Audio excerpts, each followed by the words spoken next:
Hi everyone, welcome to Becky's Crafts and Goodies. Now today I'm going to show you how to make various different stuffings and items that you can use on Christmas Day.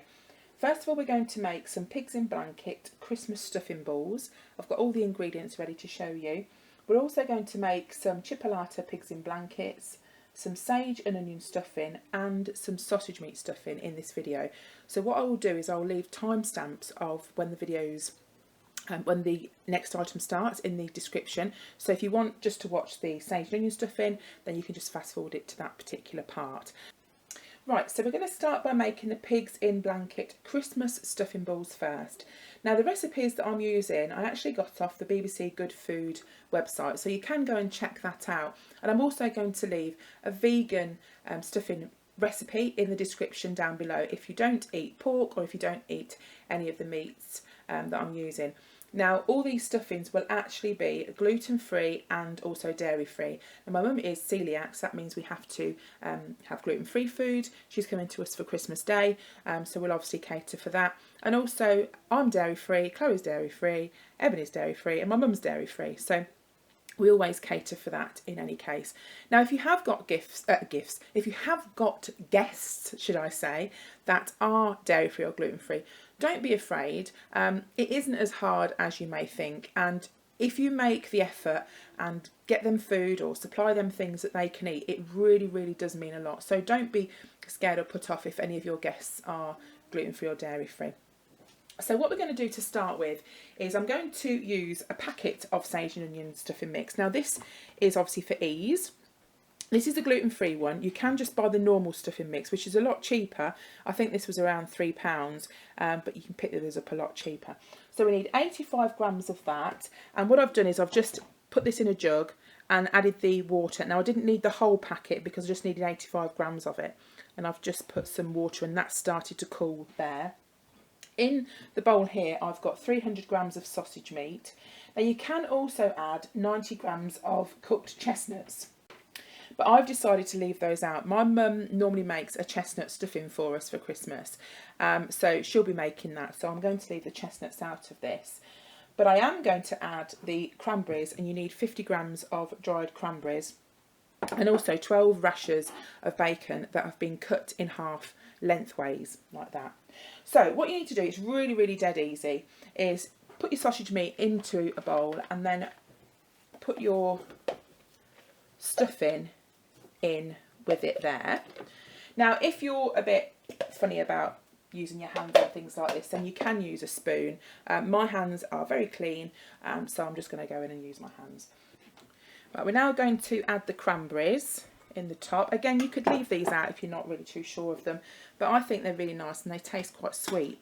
We're just going to add some seasoning as well, so we're just going to put a little bit of salt in and a bit of pepper. Again, you can, if you are trying to cut out on salt, you could leave the salt out. And I'm just going to go in and mix it with my hands. As I say, if you are a bit squeamish, then don't worry about this. Carl wouldn't mix this with his hands, and neither would Courtney, because I don't like things like that, but it doesn't bother me.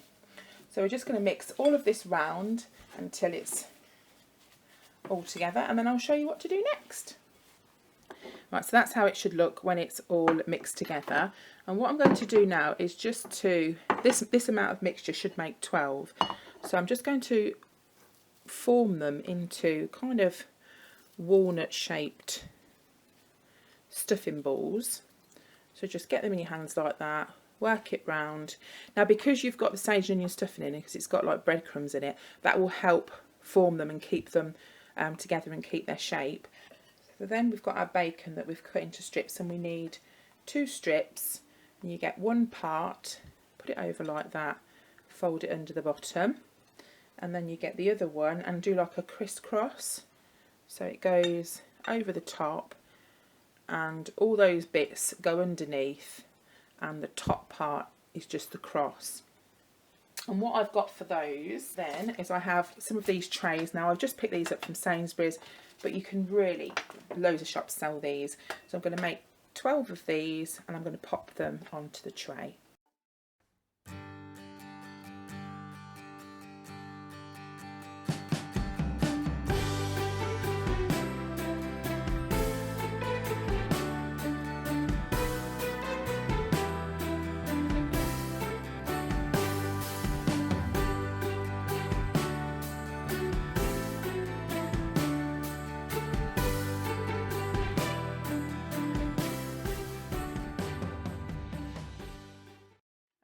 So that's them all finished. What I'm going to do is just to cover them in foil and pop them in the freezer, and then I'll be able to cook them on Christmas Day.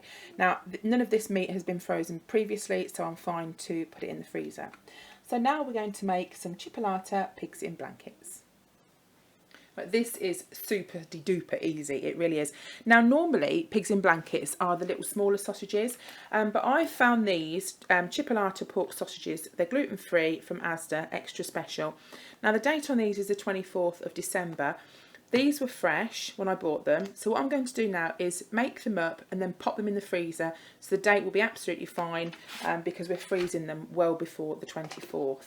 So these are on 2 for £4.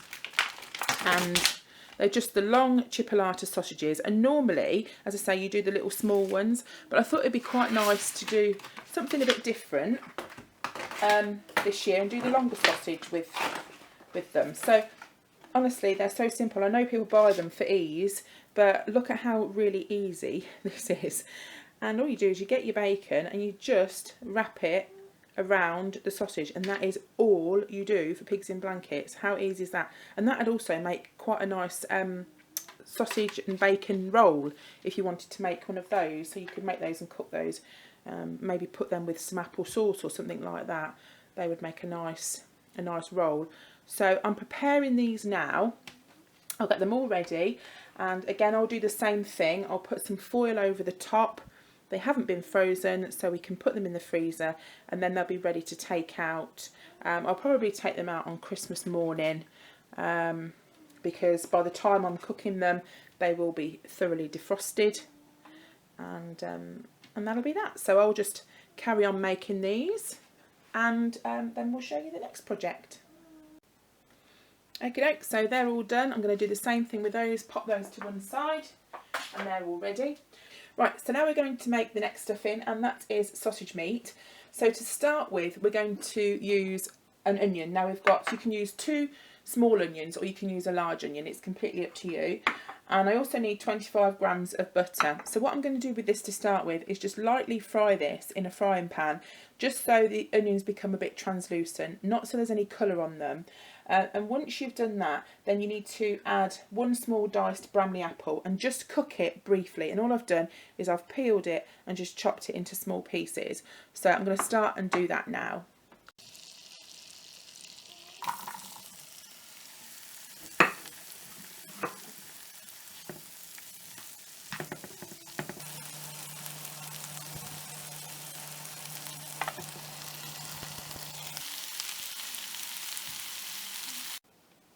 So literally just cook the apples briefly, don't give them very long in there at all.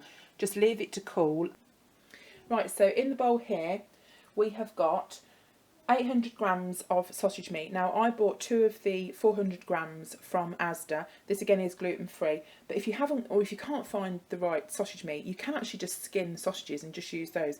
That's absolutely fine, just make sure the quantity is the same. So you've got that. I've also got my apple and onion that's cooled. So I'm just going to add that into the bowl. We are going to also add some breadcrumbs. These again are gluten-free breadcrumbs.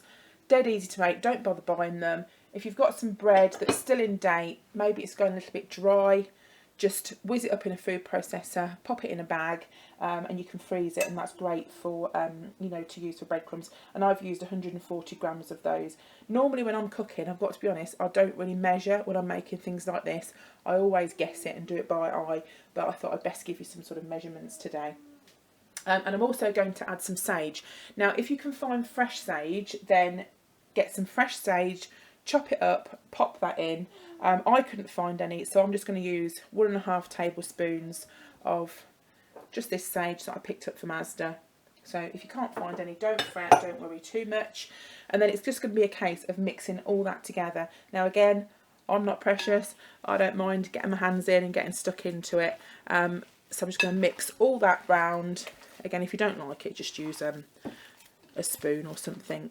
So I'm going to mix that around. Now you can do a couple of things. You've got a few options. If you put stuff into the cavity, it sort of stops the air flowing round in there. So I tend to not put it in there. I just put it in the neck part. If you don't want to put it in there, you can put it in a tray. And again, I've got some of these trays here. I've got some bako foil, don't know if you can see them there, kind of poke it in the edge. I've got some of those, so you can put it in. You can also put it in a loaf tin. If you've got some loaf tins, you can pop it in there. And again, because you've got the breadcrumbs, that will act you know, to keep it all together. You can add egg to stuff in and things like that, and that works in exactly the same way. So that's all mixed together. I'm just going to add a little bit of salt and pepper as well in there, give it another mix round, and then we'll put it in to the tray.